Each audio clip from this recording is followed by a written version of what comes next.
In this day and age, while most parks try to nickel and dime you for everything from parking, high food prices, and ticket prices, however, there are a few parks out there trying to keep things affordable. One of the best examples of that is Kneobels in Ellisburg, Pennsylvania, the largest amusement park in the US that does not charge for admission, yet charges per ride. This is one of the most unique parks in the country, filled to the brim with fantastic attractions, food, and has so much charm after operating for nearly 100 years. Join me as we review the multiple Golden Ticket Award winner in several categories and see if it truly deserves the recognition it gets.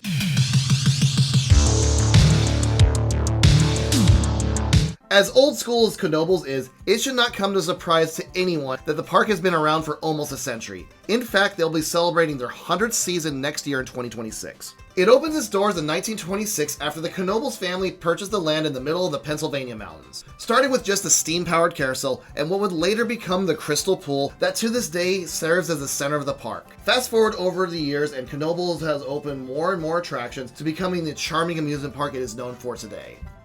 Kneobels has one of the most unique layouts of any major amusement park in the US. Not necessarily with the actual layout, however, it is really interesting how there are literal houses sprinkled between some of the rides, but mainly how you can just walk right on in. The attractions at Knoebels are pay per ride, so no park entry is needed. You can still get an all-day wristband, but we'll get into that a little bit later.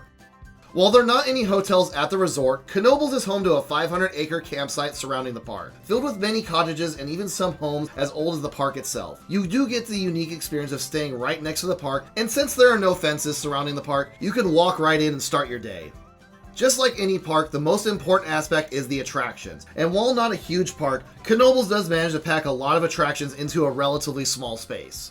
While Impulse greets you as you enter the park, there is only one ride you need a beeline to directly to starting your day: Flying Turns. This custom built by the park's wooden toboggan coaster is more than just a novelty, as it gives surprisingly great forces later in its layout. You really start to swing back and forth as you make your way towards the end of the ride. Now, the reason to hit Flying Turns at Rope Drop is due to the horrendous capacity. This will always have a line, as it only can carry 6 people per train at most. However, while I did say beeline directly to this ride first thing, don't make the assumption I did that your wristband ticket you purchased online can be scanned at the ride. You need to get your physical wristband first, then beeline to Flying Turns. After riding Flying Turns, there really isn't a bad choice on where to go to next, except maybe saving Impulse for last few rides, as it being right at the front of the park, it gets a line as most people will flock right to it. Impulse is a zero tower coaster with a 98-foot, 90-degree drop with 4 inversions making up the rest of the layout. Kind of the oddball at Knoebels, since most of the coasters here are classic woodies or something else unique about them. However, Impulse is still a fun and smooth looping coaster, making a good first impression as you enter the park. Heading further into the park, you run into one of the first must-do attractions in this charming park, Pioneer Train. This small-scale train is way more than meets the eye, as it heads way out into the Pennsylvania forest. You ride underneath Twister, through a tunnel, past the campground, and go way out into the woods, where, if you are lucky, you will see wildlife such as deer from the tracks. In total, the train travels 1.5 miles, and it honestly feels like it goes on forever, in the best way possible. This is one of the most charming attractions at any park I have been to. After getting off the train, you go past another unique attraction with the Crystal Pool right smack dab in the middle of the park. While it does have a few water slides, this is mainly an old school pool with diving boards you would find at any local rec center. It's just surrounded by coasters and other amusement rides. Heading past the pool and taking a left between some houses, you find another one of Knoebels' premier roller coasters, Twister. Another in-house built coaster, which originally Knoebels wanted to relocate the original roller coaster that it is heavily inspired from, Mr. Twister at Elitch Gardens. However, after standing but not operating for so long, it was not possible to revive the old classic. So, Knoebels took heavy inspiration from the original coaster and built it from the ground up in-house. By far one of the most interesting wooden coasters I've been on, and truly takes it to its name with only having straight track on the coaster being its unique double lift hill and first drop. Twister does wind around itself, and it is truly a knot of track. From the tallest coaster in the park to one of, if not the main reason to be coming to the park, and that is for Phoenix. This short but mighty coaster packs an insane punch, especially for its size. Only standing 78 feet tall, and that's all it needs to get the momentum to provide one of the wildest rides out there. Thanks to the buzz bar restraints, Each and every airtime hill, you are literally flying out of your seat. Originally starting its life in San Antonio, Texas, after the park closed down in 1980, Kneobels did something that is unheard of. Take down the wooden coaster board by board and move it across the country. Opening in 1985, Phoenix reopened and has been wowing guests ever since, winning the Golden Ticket Award for the best wooden coaster 6 years in a row at the time of writing this review. While personally, it is not my personal favorite wooden coaster, it still ranks extremely high as it gives an incredible and unique ride where in reality, you are barely in your seat, as Phoenix is trying its hardest to slam you into those buzz bars. While Phoenix marks the last of the major coasters Knoebels has, there are several major attractions that everyone must visit on their trip to the middle of the Pennsylvania mountains. Next to Phoenix is Knoebels Log Flume. While not having elaborate theming around it like some of my other favorite log flumes are, there is something special and satisfying going down this classic log flume on a hot summer day. Knoebels' second water attraction is located right in the front of the park, Skloosh, and it's a classic shoot the chutes ride, allowing for relief on those hot summer days just getting completely drenched. Heading back to the rear of the park is technically one more roller coaster, Black Diamond. However, this is more of a dark ride than roller coaster, as the roller coaster aspect is really just used to go from scene to scene.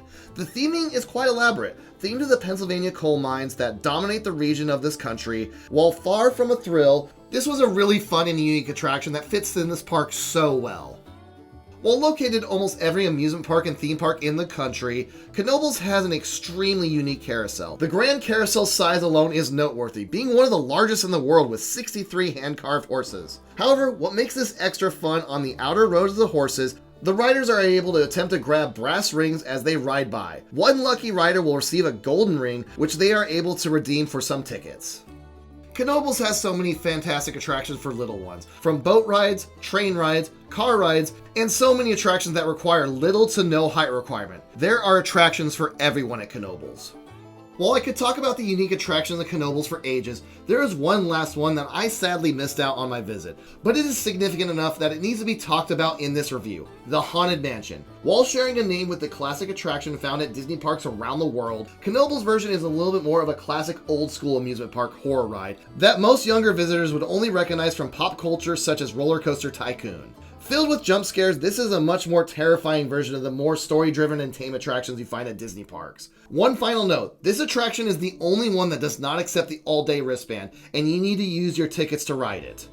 While Knoebels has excellent attractions scattered throughout its layout, one thing it arguably does even better is food. Winning the Golden Ticket Award for the best theme park food pretty much every year the Golden Ticket Award has handed them out, if you came to the park just to eat, you will leave satisfied. There are tons of notable and amazing places to get food all throughout the park. Most notable is the burgers located across from Phoenix. I would honestly seek these out if these burgers were in any city I traveled to. But being able to grab a fantastic burger right after riding one of the best wooden coasters in the world just adds to the experience. The ice cream is top notch. You get amazing chicken sandwiches located at the back of the park. But honestly, one of my all-time favorite theme park snacks is also located in the rear, where you can get the very unique fried alligator bites.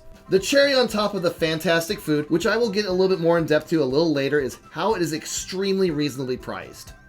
Planning out a theme park trip, you always want to know how much time to allocate to visiting a park. Knoebels is not huge, but you'll find the park opens late around noon most days and closes about 8 in the summer. Even on busy days, this should be enough time to get everything done in a full park day. However, if you have 2 days to spare, I highly recommend coming back for at least a half day so you can take your time and look at every nook and cranny this park has to offer. It is worth noting that Knoebels does not have a fast queuing system.